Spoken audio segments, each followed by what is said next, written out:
Norman Rockwell was once this country's most popular artist. The numerous covers he painted for the Saturday Evening Post represented an idyllic version of America. But as a new biography makes clear, the artist's personal life was far darker and more complicated than the domestic scenes he captured on canvas. Laura Claridge is the author of Norman Rockwell, A Life. Laura Claridge, good morning. Nice to see you. Good morning, Katie. So what piqued your interest in Norman Rockwell? I know you spent 6 years writing this book. Why did you want to write about him?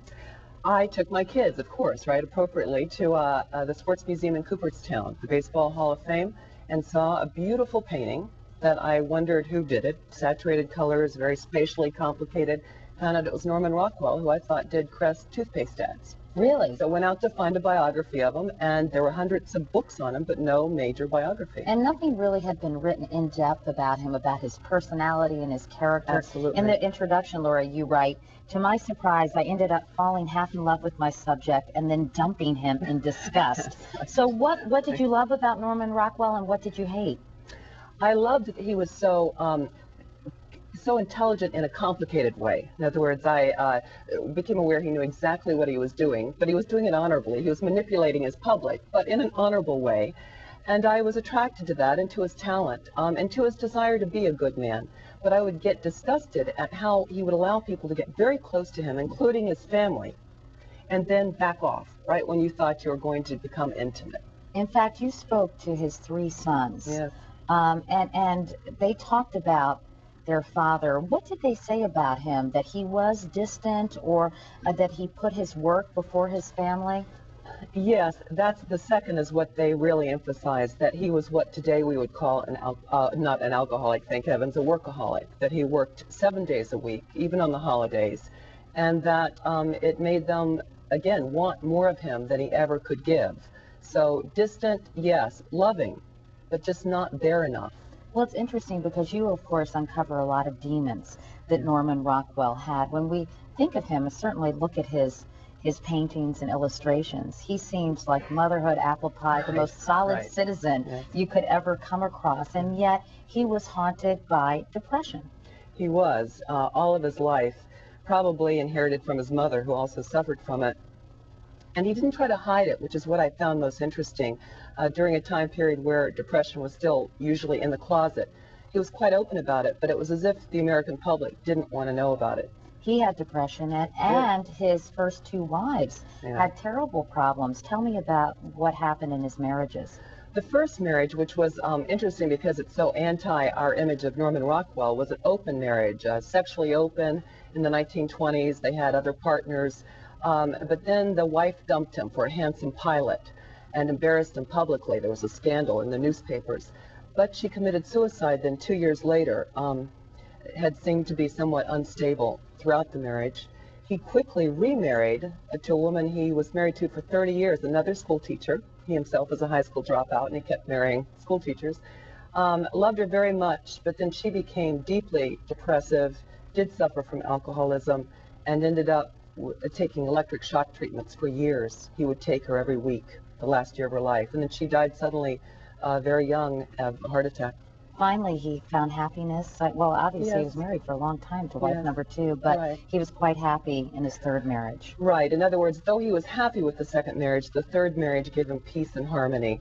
And he married a school teacher in her 60s who had never been married before, and New England liberal. And they had a very companionate and, I've heard, very passionate last 2 decades of his life. Well, good for them. Let's talk about some of his paintings, because he was very, as we can look at some of these, he was very careful to, when he wanted to talk about the situation in the world, he did it in a very, I don't want to say sanitary way, but a benign way, rather than emphasizing the negative that might have been going on all over the world, say during World War II. He really chose to emphasize what was at stake. And the positive things in this country that were at risk. Right. And tell me why he wanted to do that. Well, in one sense, it comes from his early childhood, because he fell in love with Dickens and decided that he could paint his happiness, his own happiness, and paint what the world should be, just as he thought Dickens sometimes did through storytelling. So he told stories that showed happy endings and happy moments. And you're absolutely right. When the issue of war came up, he made it clear that he wanted to paint why it was worth our shedding our young people's blood for these ideals. And he once said, "I paint my happiness," and he often said that he flinched from violence. He was very uncomfortable around any kind of violence. But he did actually decide to make it more of a statement in the painting we just saw, The Problem We All Live With, when you depicted a little Yes. black girl. I mean, it's such a powerful painting, being escorted to school by the National Guard. He wanted to say something in that painting, and he perhaps wanted to offend certain segments of the Yes. population. And dared to do so, given he had, as you said, he'd built a certain reputation for being fairly benignant. And here he was doing something very provocative. That painting, if you notice, the little girl's dress is so bright white. There's this moral fable, very clear from even the colors.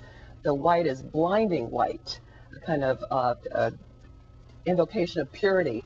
Those men are meant clearly to be upholding the law and protecting that girl, and she's frightened to death, you can tell, just from her posture. Finally, we only have a couple of seconds left, Laura, but he really was sort of the Rodney Dangerfield of his time. He got no respect. I mean, he was loved by people, but the art critics never really gave him his due. And he, in a way, came to terms with that, didn't he? Yes, he did. He did, although it was a lifetime struggle. Sometimes I would read things in a diary I would find of his, or last decade, little notes he kept on his calendar. There was still anguish. They don't get it, or they don't pay me respect. Other times he would say, I'm an illustrator, and people understand that, and they love me, and so that's what matters. Well, certainly he was loved by so many, and it's a fascinating new biography. It's called Norman Rockwell, A Life. Laura Claridge, thanks so much for coming by and telling us all about it.